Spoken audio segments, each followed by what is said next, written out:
This seminar is supposed to be for someone who has not the slightest idea about Feng Shui. Well, maybe they have read some books or they have heard about Feng Shui, but they have no idea how it works. So let us see how it works. The title of this seminar is Feng Shui Tips, meaning this is casual tips that can be given to anyone without seeing the house, without not knowing anything about the house or about the people. In other words, this is very general tips that is applicable to everybody. Now, usually when we are involved in Feng Shui practices, people may ask us in some occasions, in some gatherings, okay, give us some Feng Shui tips. Now, you see, you cannot always say that I haven't seen your home, I can't give you any tips. I can't tell anything at all. Then people will not be satisfied. Well, there are certain things that we can give out without seeing the house. Now, first of all, we have to understand, what does Feng Shui do? There may be a lot of misunderstanding about what Feng Shui can do. Some people claim that Feng Shui can make millionaires, billionaires. Well, it is not true. Feng Shui is just about how wind and water bring energy and retain energy in a house. So it is about bringing in energy to a house and how to retain the energy in the house so that we can tap into the energy. That is Feng Shui. And this energy is not the same as energy that we study in physics. It is metaphysics we are talking about, and in metaphysics we call this qi. What is qi? Well, the original word qi is simply air. It is a borrowed term telling us that it is just as important as air. Without qi, nothing, without air, you see, nothing can survive, nothing can live. So in the same way, without qi, nothing can survive, nothing can live. And therefore, qi is simply existence. Qi is the source of vitality. And a living thing dies when the qi leaves. That is important.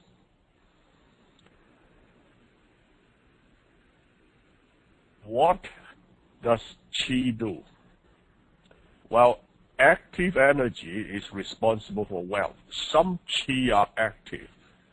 Some other qi are not active.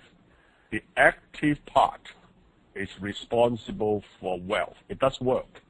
And to make money, you have to do work. And when you have to do work, you need something to support you to do the work. And that is qi. And that is the wealth qi, the active energy. The inactive energy is good for health and harmony. So inactive energy can help you enjoy good health and harmony.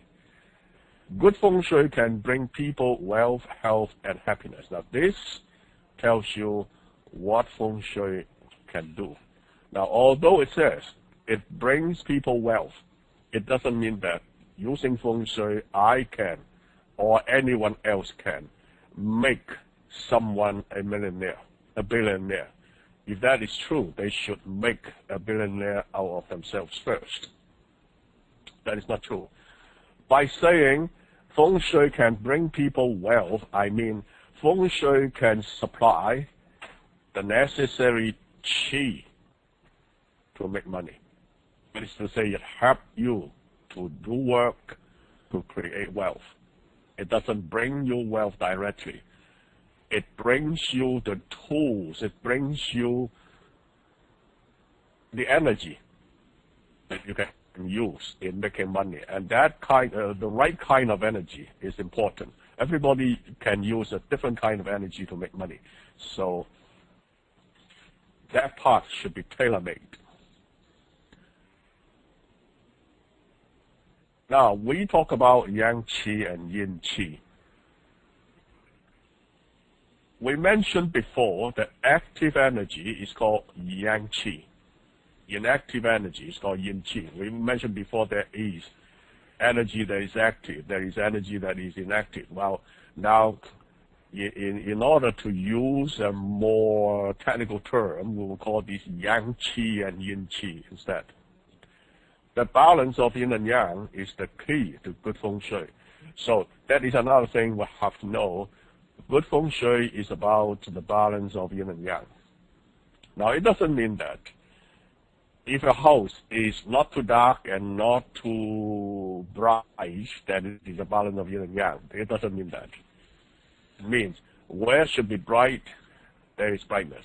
Where should be dark, there is darkness. That is the balance of yin and yang.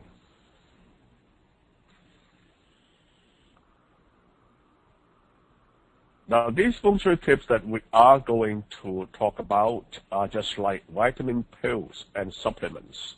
And you need to consult a good professional if you want feng shui services. The tailor-made feng shui advices must come from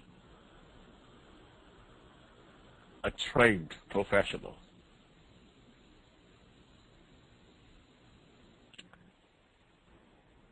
Number one tip is to keep your door unblocked. The door of your house is like your mouth, and therefore it must be free from blockage. If your mouth is blocked, you cannot eat, so you can't have energy. Now, there must be ample space both inside and outside the door.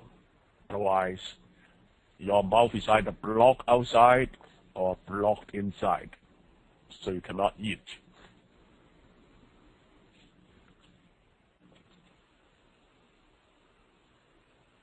This is a house. The door is there. This is the space outside the door. It should be an unblocked space in front of the door, known as the main tang. Main tang is the equivalent of saying this is a bright hall. Now, there is another space inside the house, relatively smaller, but should also be an unblocked space, which we call the inner main tang.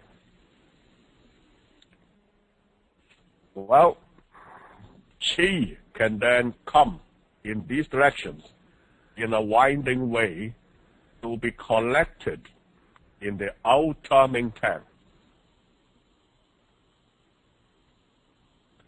So there is smooth flow of qi. In other words, not only is there an ample space outside, but the pathways leading to that ample space should also be unblocked. Well, it doesn't mean that it is totally vacant. As long as you have a guided pathway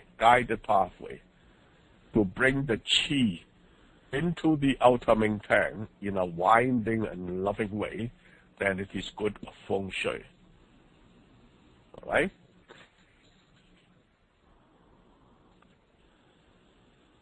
After staying in the inner main tang for a while, then the qi starts spreading in all directions.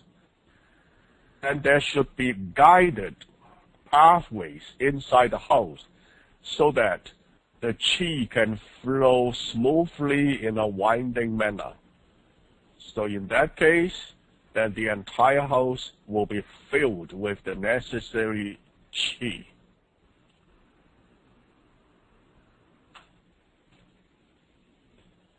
You brush your teeth every day, therefore you should also clean the space outside and inside your door every day. That's the door. So you clean the inside of your door, you also clean the outside of the door every day, and it will guarantee to have good feng shui into your house. So the first step was to have a good exterior Mingtang and a good interior Mingtang. And the second step is to clean these Mingtang every day. Keep your pathways unblocked. The pathways are like the blood vessels, and a blockage can cause heart disease. So there should not be oversized furniture to block the pathways and to declutter your house. But don't exaggerate decluttering. As in some books, you see, declutter is just a simple word, and you can explain everything in a few sentences. But some people just write one whole book on decluttering and saying this is clutter, that is clutter. Well, that may not be so. Clutter is something that blocks the flow of qi.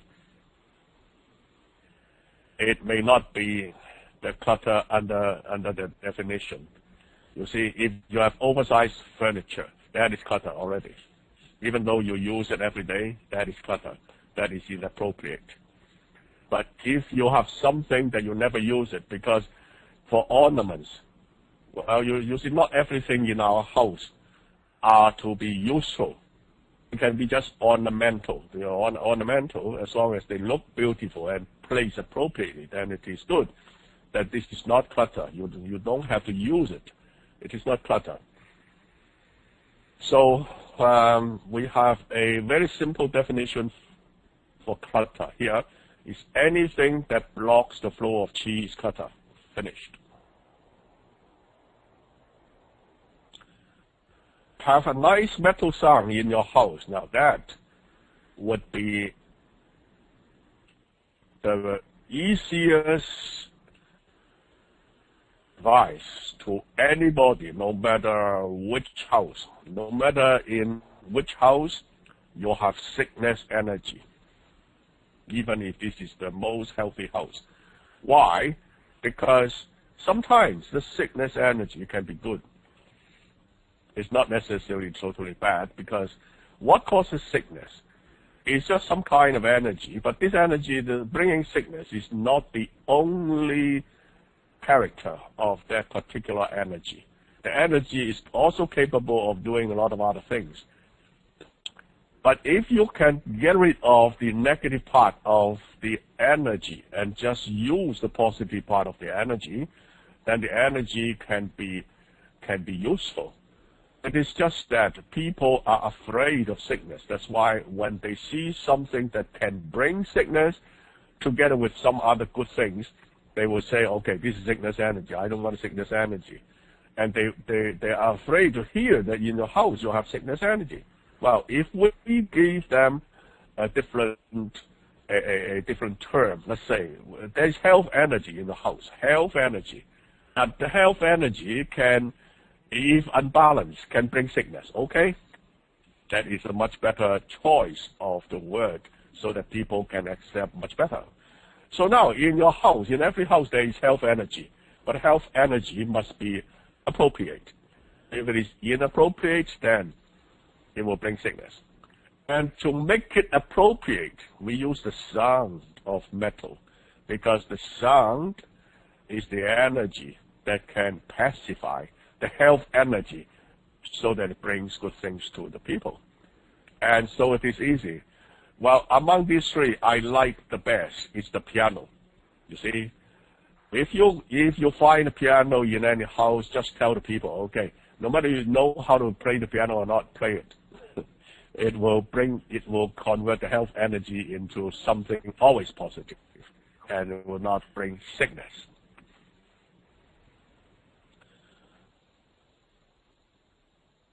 Open room doors and windows during daytime. Now at night, sometimes we need to close windows. We need to, at least the bedroom doors are closed when you sleep. so that no one else can disturb you while you sleep. But during daytime, get a habit of opening all the room doors and all the windows. Now, if it is not good, if it's impossible to open the windows, then at least open the curtain. Draw out the curtain so that you can admit light inside, you see. When light can come in, then qi can come in. Not as effective as when the window is really open. When air can come in, then then you have more qi. But anyway, open room doors and windows as much as you can during daytime. Have indoor plants, but never too many. Now, too many indoor plants will suffocate the house. Well, they will become clutter if you have too much or too many plants in the house. Regarding plants, it is good to have plants with large leaves. They represent the wealth-retaining job much better. They can retain wealth much better. Something like the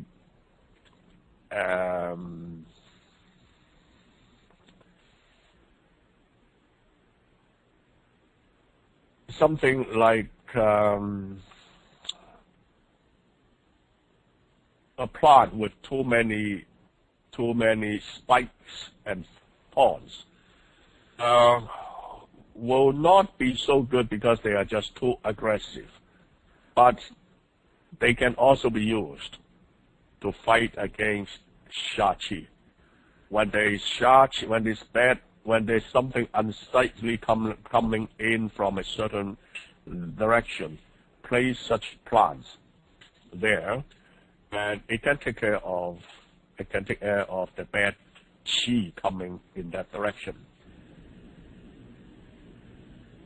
Toilet and sink. Okay, now this is very much talk about. You see, this setting is a no-no. When the toilet on the other side of the wall is at your is where your bed is placed, it will disturb the qi that is on this wall, and you cannot get the yin qi that will bring you good health and harmony when you sleep. When we sleep, we like to absorb the yin qi so that it brings us good health. But if you have a toilet over there, or even the bathtub, or even a sink, then it will be very bad. We need to find out the structure of the wall as well. Are there pipes with running water on the wall where you place your bed against? Now, that will be bad enough because the running water disturbs the yin qi, and you do not get the benefit of the yin qi while you sleep, and that you have to observe. It's not just the toilet, but just any moving water inside the wall should be avoided. No running water. Now, this part is visible running water. You see the fountain is visible running water. And that, of course, is a no-no. So we talk about the invisible running water inside the wall, and also the visible running water inside the room. Whether it be a fish tank or a fountain, it is bad. So this can also be mentioned.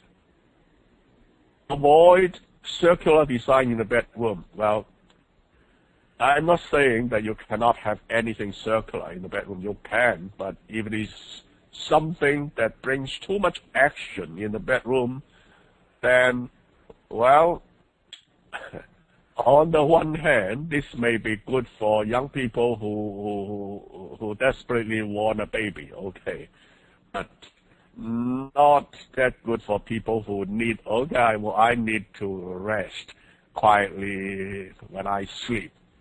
then it is not that appropriate. So it depends, you see. And if you can explain the reason why you want this, why you don't want that, then the people will take your advice, okay? Because the round bed will generate too much action. I can't sleep well. Now, the most important principle in Feng Shui is the BTB principle. What does BTB mean? BTB means back to basics. Back to basics. Most people make Feng Shui practices too complicated. A lot of formulas, a lot of money-making formulas, but they forget the basics. The basics are the most important. To enjoy good Feng Shui is simply to enjoy the harmony of yin and yang and the 5 elements. Now, okay, in my Feng Shui series, which will last I don't know how many sessions. I've done 1 session on yin and yang. The next session will be on the 5 elements. This is a totally different approach than what is commonly found in books or in some other courses, including my correspondence courses. It has a different approach. You view these online Feng Shui series, and it begins with the basics again, and then step by step to develop the real Feng Shui knowledge. And remembering these, then you can enjoy good Feng Shui. That is all for today.